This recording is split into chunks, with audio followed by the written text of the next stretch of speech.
দেশেই আছেন বিতর্কিত পুলিশ কর্মকর্তা হারুন ও বিপ্লব।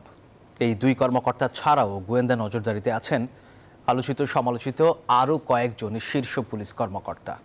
শিগগিরই তাদের গ্রেফতার করা হবে বলে জানিয়েছেন অতিরিক্ত কমিশনার রেজাউল করিম মল্লিক। বৈষম্য বিরোধী ছাত্র আন্দোলন দমাতে শুরু থেকেই বিতর্কিত ভূমিকায় ছিলেন পুলিশের এসব শীর্ষ কর্মকর্তা।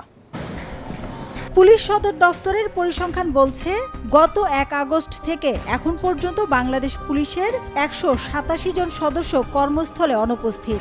এদের মধ্যে ছুটিতে ৯৬ জন, গড়হাজির ৪৯ জন, স্বেচ্ছায় চাকরি থেকে ইস্তফা দিয়েছেন ৩ জন এবং অন্যান্য কারণে ৩৯ জন পুলিশ সদস্য কর্মস্থলে অনুপস্থিত রয়েছেন। তাদের বিরুদ্ধে ব্যবস্থা নেওয়া হচ্ছে বলে জানিয়েছে পুলিশ সদর দফতর। এখন পর্যন্ত তৎকালীন আইজিপি চৌধুরী আব্দুল্লাল মামুন, সাবেক আইজিপি শহীদুল হক ও সাবেক ডিএমপি কমিশনার আসাদুজ্জামান মিয়া সহ কয়েকজনকে গ্রেফতার করা হয়েছে। তৎকালীন ডিএমপির অতিরিক্ত কমিশনার মোহাম্মদ হারুনুর রশিদ, যুগ্ম পুলিশ কমিশনার বিপ্লব কুমার সরকার, যুগ্ম কমিশনার এস.এম. মেহেদী হাসান, অতিরিক্ত ডিআইজি প্রলয় কুমার জোয়াদ্দার সহ বিতর্কিত ও সমালোচিত অনেকেই এখনও লাপাত্তা।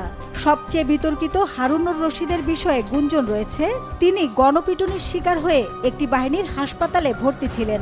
তার বিরুদ্ধে অন্তত ৫০টি হত্যা মামলা রয়েছে।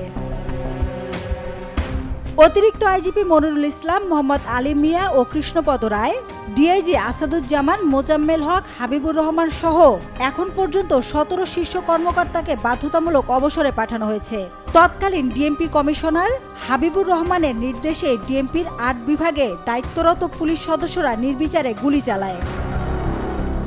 ডিএমপি-ডিবির অতিরিক্ত কমিশনার রেজাউল করিম মল্লিক জানান, আলোচিত পুলিশ কর্মকর্তা হারুনুর রশিদ, বিপ্লব কুমার সরকার সহ বেশ কিছু শীর্ষ কর্মকর্তা দেশেই আছেন। শিগগিরই গ্রেফতার করা হবে তাদের। ডিআইজি হারুনুর রশিদ, বিপ্লব কুমার সরকার, এনাদের নাম আছে। তো তাদের অবস্থান সম্পর্কে আপনাদের কোনো আইডিয়া? এটা আমাদের মোবাইল ট্র্যাক করি, তারপরে ট্র্যাকিং করি।